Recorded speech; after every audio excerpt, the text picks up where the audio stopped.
Hey y'all, you're listening to the What Would She Think podcast. I'm Dani. And I'm Angie. We're a mother and daughter duo. We look forward to sharing the parallels on our life's experiences. Join us as we learn more about our views on how life has taken us on a wild ride.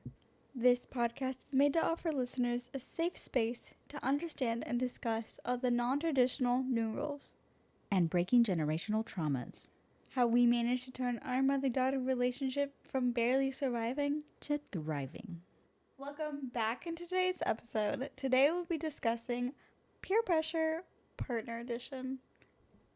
So we talked about not being prepared, how to handle peer pressure from family members. But do you think you were ever taught how to handle peer pressure in a relationship?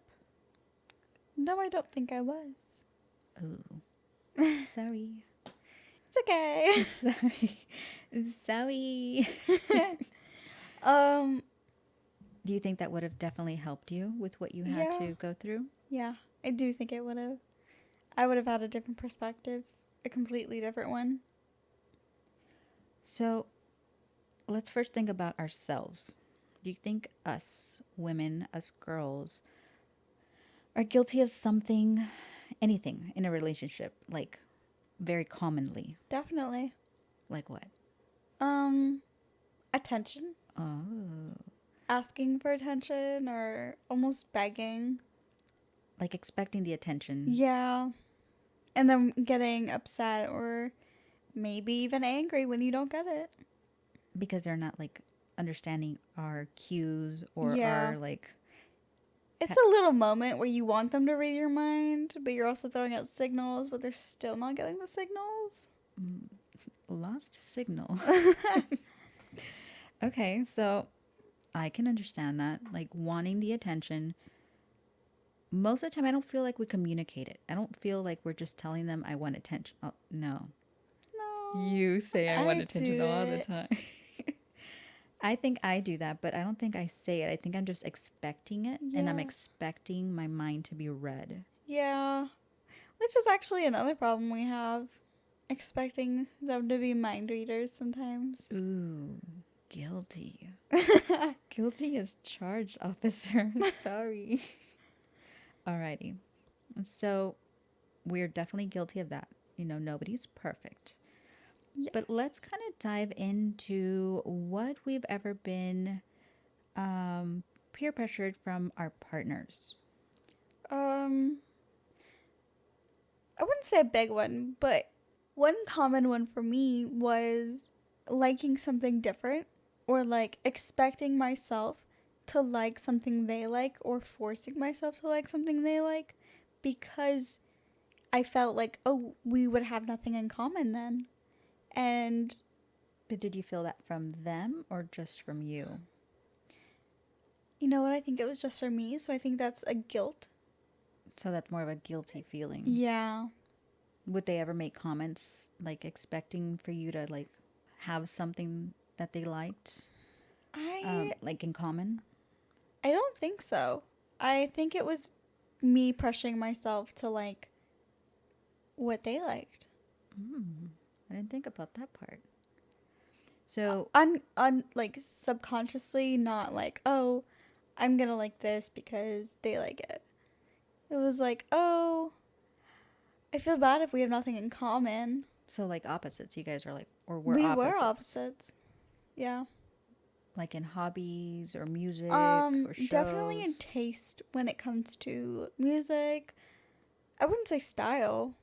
That was never really one, but it was definitely music, shows, movies, along those lines. Like to have something in common. Yeah. So because you guys were so opposites, you felt like you were obligated to find something or pretend to have something in common? Yeah. Like convincing yourself you had to have something in common because you were so opposites. Yeah.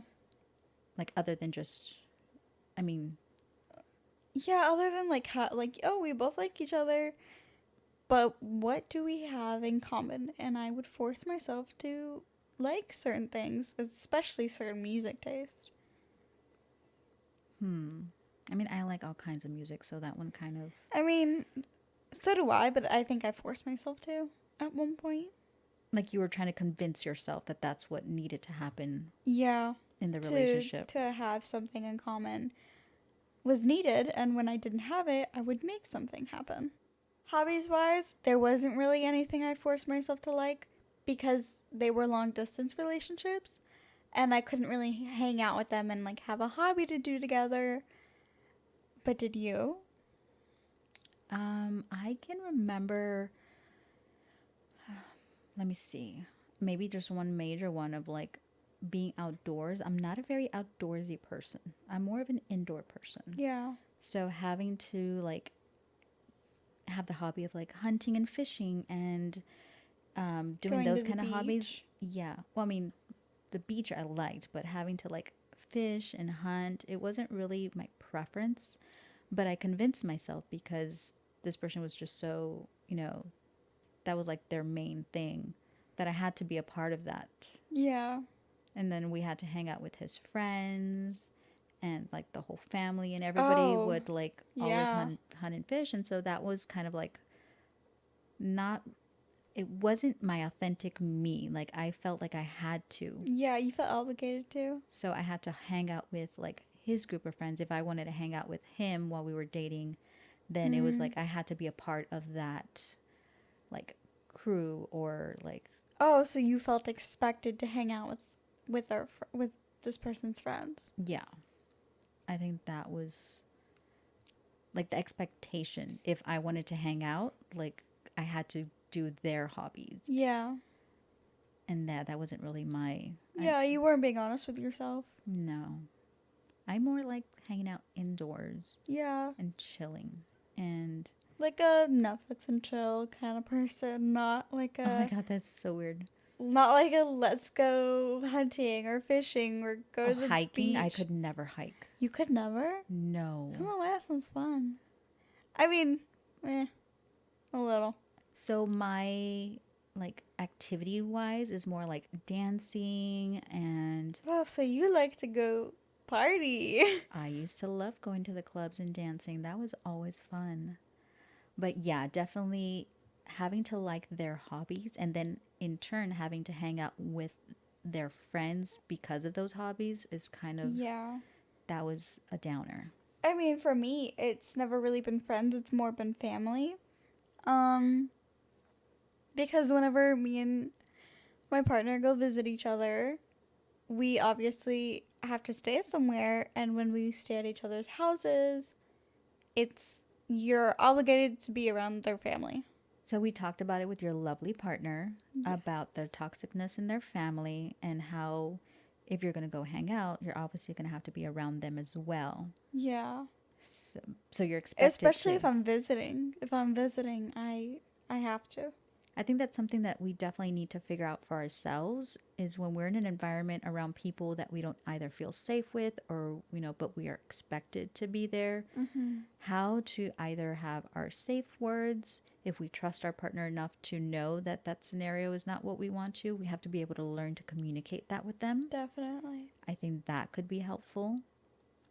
But I think there's definitely, that's where communication in a relationship definitely is more helpful. Yeah. Because if they're not going to understand why you're uncomfortable or why you're feeling, or understand why you're feeling that way, then that's when it becomes a little bit of a problem. A toxic relationship when you don't communicate and you're just feeling all this negativity and there's no communication to kind of relieve that or resolve that. Yeah. Like, if you're communicating how you feel and you're being blocked, especially in an unsafe situation, or you're not comfortable in your surroundings, because in that situation, communication is so important. Yeah. So I think if you're in a relationship where you can't communicate that, that's definitely a red flag Yeah. that the relationship is headed towards a toxic place. Yeah. If you're being unheard, well, in a dangerous or potentially dangerous situation. Yeah. Or just being able to stay true to who you are and relieving those expectations, whether it's put on by our partner or by our own selves, to hold up a certain standard in the relationship. Yeah. So we wanted to get y'all involved and share y'all stories We posted in our socials, and thank y'all for emailing us back on how you related to our episode. I absolutely love hearing and reading these emails on how you can hear our stories and see yourselves or see how you wish it would have been with your either your mom or your friends or your partner. So I really appreciate that. So we have one, and I'm going to kind of give you a tidbit on what it says here. It's Don't re-say that. Don't use tidbit. What? Why not? It sounded like you said tit. A tit and a bit. It's okay. Okay, y'all, just listen to my tit and my bit. So this email is from Becky. Thank you, Becky, for emailing us and how she related to feeling pressure from her partner. It comes from her partner's relationship with his parents and expecting her to be close with them as well. According to Bob, they were being more serious, he told me, and I can't marry anyone who doesn't have a close relationship to my parents. Wow. So Dang. that's hard.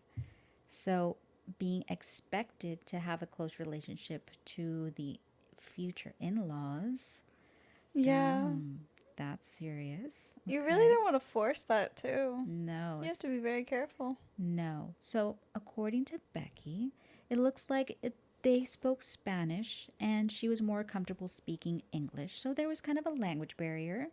I can see that. I can get that. So, the more that they dated, the more she saw what they meant. So, the more they dated, the more she saw what he meant with his family being like a unit. I kind of like what Becky wrote. You ready to hear this? Yeah. Kind of like Encanto, minus the mean grandma, because she was cool. Okay, so the family was very bonded. And it seems like, but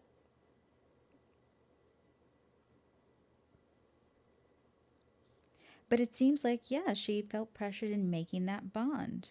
Yeah, you definitely don't want to force that. So luckily, she doesn't regret it because now she sees her in laws as a friend. So that's positive. I like that. Well, we absolutely love hearing y'all's stories. So keep emailing us at whatwouldshethinkpodcast@gmail.com.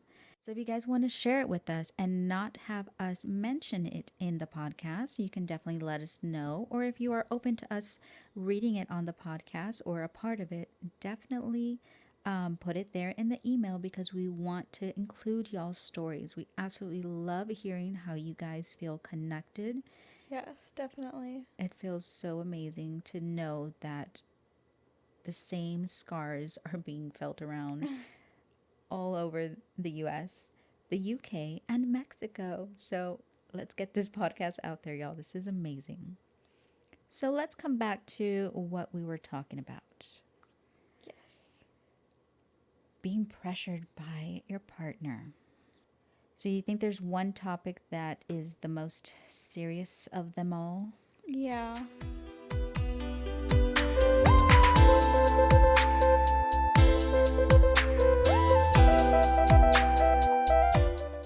This podcast is funded by buymeacoffee.com/twistofviolet. With a membership, you will have access to exclusive content, behind the scenes, and a bonus video podcast a month.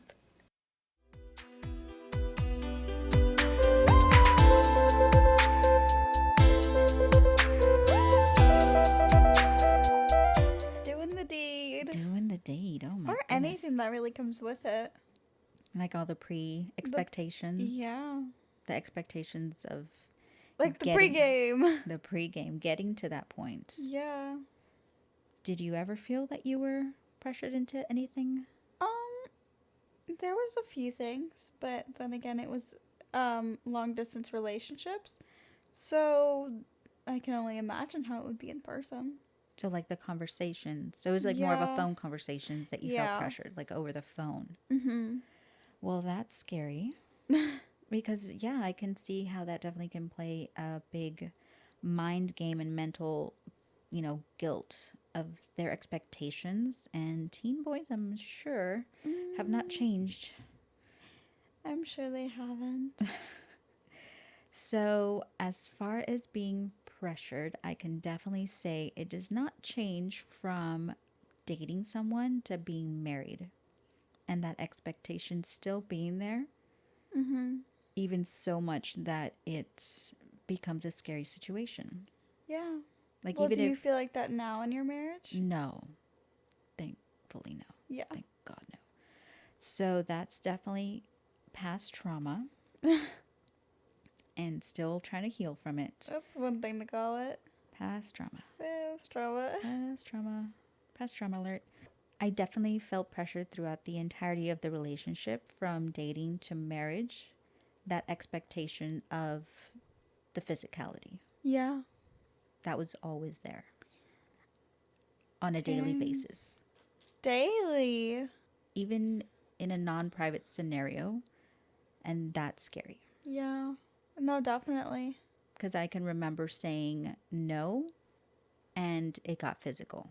Dang. Definitely just because you're married to somebody doesn't mean you have to be physical. Yeah. No, there's definitely boundaries. Yeah. And that's a scary thing. Mm-hmm. That is actually scary. Now that I think of it, it doesn't stop in marriage. No. Even when they're older. So while we were dating, it definitely felt like how we talked about in the last episode, where if you didn't, you know, meet their expectations on their level, They would go and find someone else. they would go find it somewhere some they would go find it somewhere else, or Yeah. they would just leave. Yeah. That's always like the fear. If I don't do this, then they're going to leave. So then there was the Oh, pressure. exactly. I had to do it. I had to, you know, give them what they wanted. Yeah. Yeah, no, that sucks. Even finding out it doesn't even change. I mean, it doesn't change if you're continuously in the same toxic relationship. Yeah. It changes when you're in a healthy relationship. That's when you don't experience that. Yeah, you shouldn't have to experience that in a relationship. But as far as like how we were talking last week about making permanent decisions young and thinking we're right, do you think we miss a lot of red flags from like the people that care about us to not do those things, or Yeah. to be Yeah. safe in a toxic relationship? Because when you're in a toxic relationship, most of the time they limit your time with friends. And then once they start to notice that and they start telling you, you defend your partner, obviously. You get defensive and you're in denial. Yeah. Yep. And then that causes you to cut off the friends. And then once you cut off the friends, it's just you and him, and then you have to deal with it. That's definitely my experience, where I heard many warnings from a lot of people, family and friends, that it was an unhealthy relationship, that I was in an unsafe situation. But I continued because I had put the time in, so I was hoping that it was going to change. I was hoping things were going to get better. Yeah. I mean, you would hope after a certain amount of time things would change, but Yeah, that's just a person being in denial yeah, and naive. definitely naive. So I definitely, mean, you were young. that's, yeah. Being young and naive. Yeah. I was continuously young into my 20s. That's still young. Yeah. Your 20s are a little baby. Yeah, young 20s are babies. Yeah, compared to now. Now I'm an old lady. Now you're an old lady. You know 20s are young. Yeah, if we could, okay, so if you could go back to warn yourself, do you think you would listen to yourself? No. I mean, I would hope I would, but I don't think I would. Because I really didn't pay attention to those red flags. Red flag alert. Definitely. So, we were never taught how to learn these signs and how to avoid putting yourself in a relationship like that and being blindsided. Yeah, I definitely can agree that if I had to tell my younger self now, I don't think my younger self would have listened. You were a little stubborn. Yeah. But So, okay, I'm going to throw this out there then. I want the listeners. Testing, testing. Can y'all hear me? I want the listeners, if you guys can email us, how would you or what do you think you should do to be able to help warn your friends or your younger selves about those toxic relationships that we end up in? Yeah. No, we definitely want to hear y'all's opinions and what y'all did. Is there something out there that we're missing that we could have kind of been more alert to be more susceptible to actually listening to those warnings? Yeah. Not just being oblivious because we're naive. I remember being in complete denial. Like I there think it was brought to my attention in the beginning, and then I ignored it, and then I just dealt with it. So I didn't have the continuous, this is toxic. even the people who were or who knew those people, right? Who Yeah. knew. Yeah, that's how I got my warnings. But it didn't stay that. Did you feel like they didn't want you to date, so they were just lying to you to kind of convince you otherwise? In the beginning, yes, because I had just met them. So at that point, it was a stranger, kind of. yeah. Not stranger, but I not. mean, no, yeah, they were strangers. I met them a few days prior. So I think that made me a little I think that made me a little oblivious even more because I was getting these warnings from people who knew this person, but I didn't listen to it because I just thought nothing of it because I had just met them. Oh, they're probably wrong, and they were don't not know the wrong. side of this person. Oh, yes and no. Because one of these people had dated this person, and I was thinking, oh, it's just the ex perspective. So I always thought in the beginning it was just jealousy and not wanting this person to move on. But little did I know, it was all true. My goodness. I had to learn the hard way. So you think we're just in denial, Yeah. and we want to convince ourselves that they don't know the true side of this person. They don't know like the I can real get this themselves person. I can get this person to change. Yeah. Which is not always the best. Yeah, that's You can't change somebody. no. A person will only change if they want to improve themselves Definitely. as a person. I agree. Completely, because no one's going to change if you're telling them to. Who's going to listen to somebody telling somebody how to be? Well, I think that is literally what we're not wanting to listen to people warning us Yeah. not to be with these people. Well, they don't know this person. They don't know how I feel. They don't know how our relationship is. So Which I just is, shouldn't listen to them.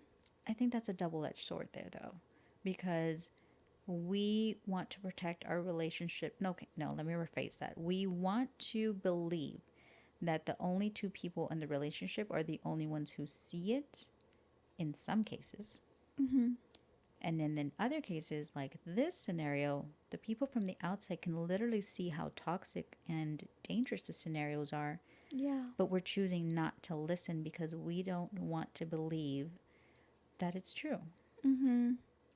Yeah. I think we want to hear y'all's stories when it comes to these situations. So again, email us and we can At whatwouldshethinkpodcast@gmail.com. and we can talk about y'all's stories ourselves or on the podcast and see how you related to these topics. Did y'all ever experience having to go through these same peer pressures? And did you actually find ways that you were able to not get yourself into these scenarios with peer pressure? I'm really curious if there's other people out there, which I'm sure there is, but I want to know how they avoided getting into these scenarios. Yeah. Like, who was the one that taught them or warned them for them to actually listen? Like, was it their parents that taught them this? Was it counselors at school? Was it their peers? Was it themselves where they learned their lesson? Well, no, I mean like Oh, before. before? Like for somebody to avoid ever getting into any scenarios like this. You definitely have to be taught that. but by who? True. Because if we are so in denial all the time that we're the ones right, Yeah. how would we listen to somebody else? Who is that person that we would listen to? That's true, actually. So please send in y'all's stories. We absolutely love hearing them. Alrighty, so is there a takeaway that you can think in peer pressure from partners? Definitely red flags you should look out for. Don't ignore them because you're in denial. But then again, that's not that easy. What did you take away? I feel that we, aside from our partners, I think we put a lot of pressure on ourselves with the expectations of what we think our partners want. Like we put also, aside from the peer pressure that they give us, we put a lot of pressure on ourselves on what the relationship should be or could be Or look like. So trying to be the perfect girlfriend, you want to, do all these things because you think that that's what they want. Yeah, no, guilty of that. But I agree completely. Like I always want, or was taught growing up by my mom, to always look presentable, wear makeup and look nice. Know how to cook. But my husband, dad, he loves me without makeup. Yeah. So in my head, if I'm not put together, then I feel like he doesn't like the way I look, but he actually does. So I think our own minds convincing ourselves.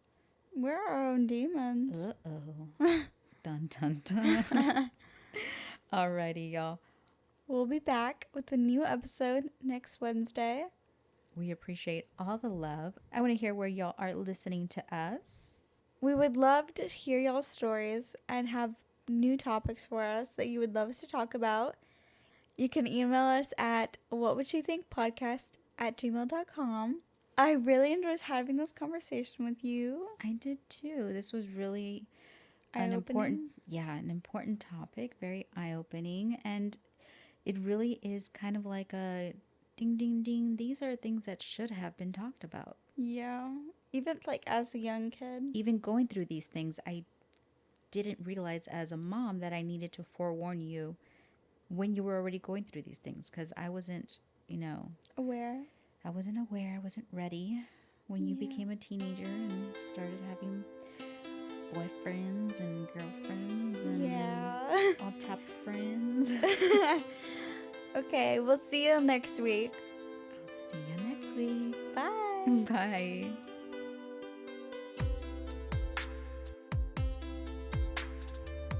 This podcast is funded by buymeacoffee.com/twistofviolet. With a membership, you will have access to exclusive content, behind the scenes, and a bonus video podcast a month. The podcast theme song is composed by Philip Tamez.